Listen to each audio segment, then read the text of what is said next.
Have you ever been told, "Why do you think so much? Just relax. Stop overanalyzing everything." But no matter how hard you try, your mind never really stops. What if that's not a flaw, but a sign of something deeper? Psychology shows that deep thinkers experience the world differently. They don't just see life, they process it. And in this video, you'll discover 7 psychological traits of deep thinkers. If several of these feel uncomfortably accurate, you were never too much. You were just wired differently. Most people think in straight lines. Deep thinkers think in layers. When something happens, you don't just react. Your mind instantly asks, why did this happen? What does it mean? What does it say about people, about life, about me?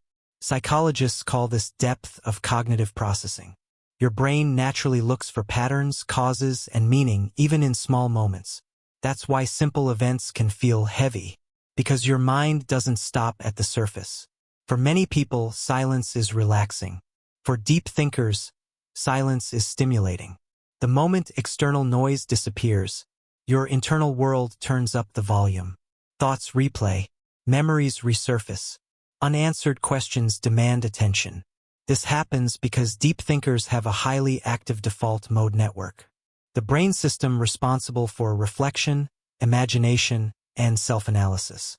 You don't fear silence. Silence invites your mind to go deeper.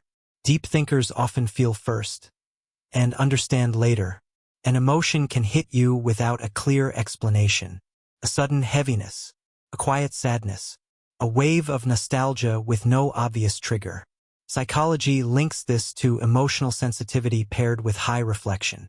Your mind needs time to translate feelings into meaning. So emotions arrive like messages written in a language you must slowly decode. That's why you might say, I don't know why I feel this way yet. Small talk feels exhausting, not because you're antisocial, but because your mind craves substance. You want to talk about ideas, experiences, inner worlds, the why behind things. Surface-level conversations leave you mentally understimulated. Your brain wants depth, not noise. This doesn't mean you think you're better than others. It means your engagement system works differently.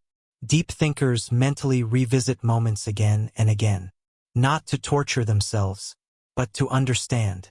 You replay conversations, analyze expressions, reconstruct situations. Psychologists call this reflective rumination.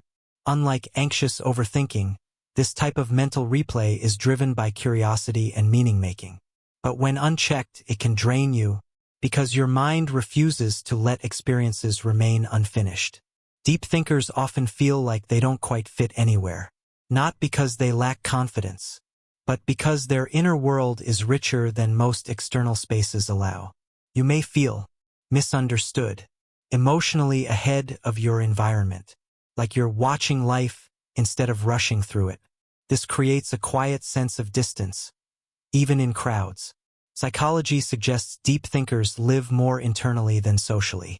This is the trait that defines deep thinkers most. When something hurts, you don't just ask, how do I escape this? You ask, why is this happening? What is this teaching me? Who am I becoming through this? This is called existential meaning-making. Pain for you is never meaningless. It's information. And while this makes life heavier at times, it also makes your growth deeper than most. If you recognized yourself in this video, you're not broken. You're not weak.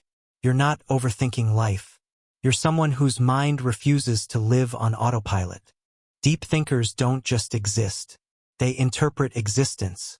And yes, it can be exhausting, but it's also what allows you to understand life in ways others never question.